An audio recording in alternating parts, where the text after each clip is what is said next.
So guys, for today's video, gawa ako ng santol na ano ba, na juice. So, ayan.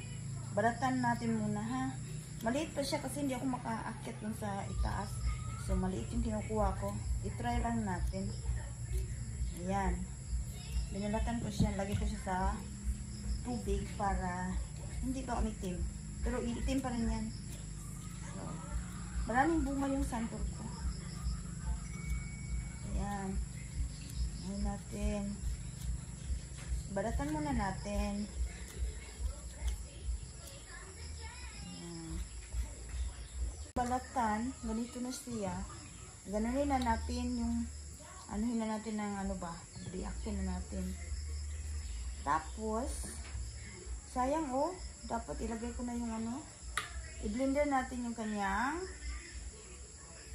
ang tawag doon, yung bang ano niya ba, balat.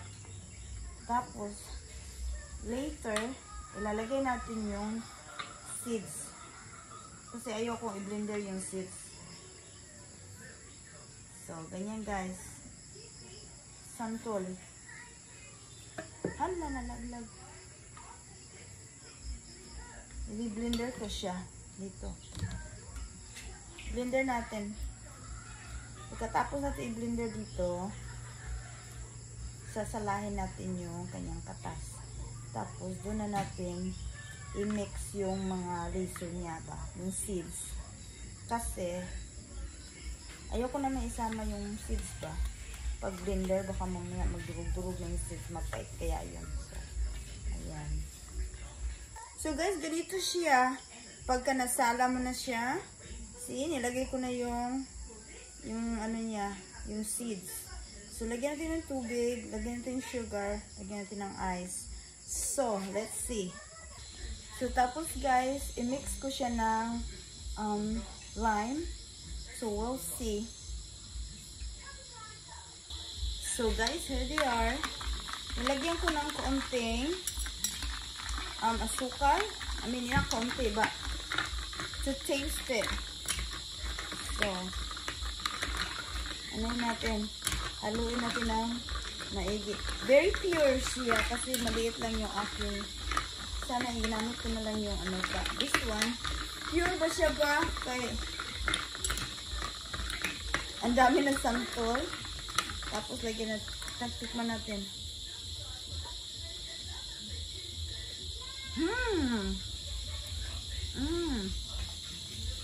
Ang sarap guys. Santol juice. Na, lamig kayo guys. Yes, it's good. See, look at that. Very refreshing. Very pure kasi maliit yung aking pitcher. But I can add more water in it. So, there you go guys. If you have a lot of santol, cotton fruits, you can do the same way. But for me, I blender it. That way you can, you know, put the whole blender into a piece of cloth and then squeeze it. That way you got a lot of juice. Kasi kung ginanyan mo lang siya, hindi mo makukuha lahat ng juice niya. So, what I did, I blender it. So, and then, sineparate ko yung tawag dito, yung seeds ba. Tapos ilagay ko lang siya dito din. So, pure. Masarap siya. Okay.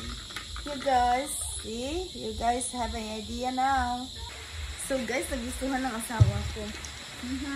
Gusto niya. So, ngayon, hindi na masasayang yung aking santol.